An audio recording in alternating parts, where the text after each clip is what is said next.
Hello guys, आप लोग कैसे हैं? आप लोग अच्छे ही होंगे।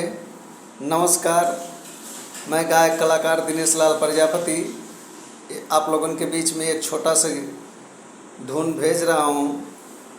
तर्ज बहुत ही बढ़िया लगेगा।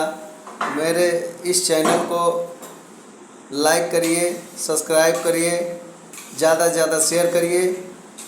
और गीत बढ़िया लगे तो कमेंट बॉक्स में ज़रूर बताइए। जय हिंद, जय भारत। गीत कौन सा है?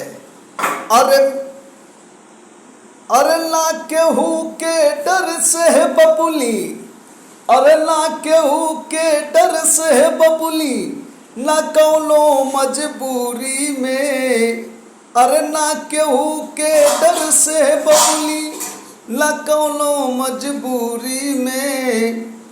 हे बबुनी हम कही देतानी प्यार करब भोजपुरी में। हे बबुनी हम कही देतानी प्यार करब भोजपुरी में। अरे ना केहू के डर से है बबुनी, ना कौनो मजबूरी में। हे बबुनी हम कही देतानी प्यार करब भोजपुरी में। जय हिंद, जय भारत।